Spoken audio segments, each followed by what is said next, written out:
non? Mon premier mouvement fut, je l'avoue émerveillement, quel mal!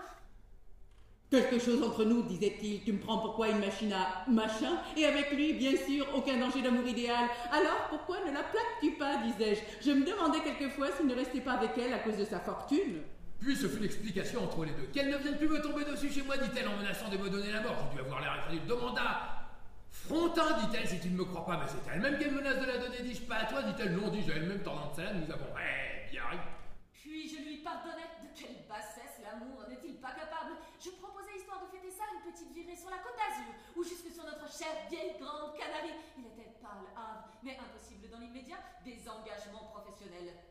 Elle rappliqua, entra comme chez elle, tout miel, c'est pour léchant les babines, la pauvre. Je faisais mes ongles devant la fenêtre ouverte. Il m'a tout dit, dit-elle. Qui il, dis-je, tout en limant de plus belle, et tout quoi? Je sais quel tourment vous devez endurer, dit-elle, et je suis venue vous dire que je suis sans rancune. Je sonnais... Frontin? Bouche de boudin, bajou, ma mère a vu faire. Il n'en finissait plus, j'entendais une vieille tondeuse à main. Je le coupai en disant que si malgré tout ce que j'éprouvais, je n'avais pas de sotte menace à brandir, je n'avais pas non plus beaucoup d'appétit pour les reliefs de madame. Ça l'occupa un moment.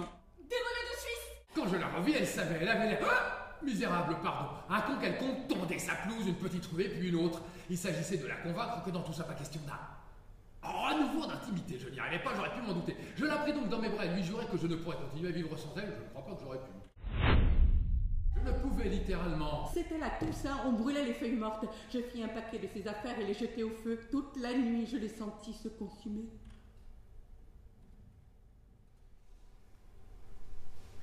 Pitié, savait ça. pitié.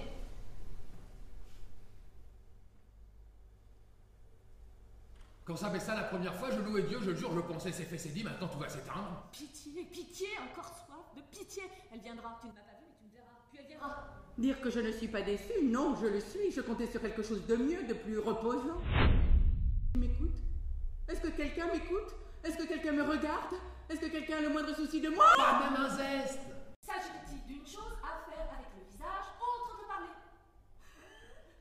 Pleurer. Suis-je tabou? Je me le demande pas forcément, maintenant que tout danger est écarté. Cette infortunée créature, je l'entends d'ici, cette infortunée créature. Blancher la langue d'un coup dedans et l'avaler. La cracher. Ça t'assurait-il? Dieu, comme l'argent fonctionne encore. Pour bavarder, tantôt dans l'une des chères vieilles demeures, tantôt dans l'autre, comparant chagrin et... Pardon, souvenir de bonheur. Oui, et la chose là tout entière, à moins d'être aveugle, tu la verras, tu me lâcheras ou te lasseras. Et maintenant que toi tu n'es que œil, qu'un regard sans plus sur mon visage à éclipse, Te lasseras de jouer avec moi, me lâcheras, oui. cherchant quelque chose sur mon visage, quelque vérité dans mes yeux, même pas. Œil sans plus, son cerveau s'ouvrant sur moi et se refermant, suis-je seulement? Suis-je seulement vu?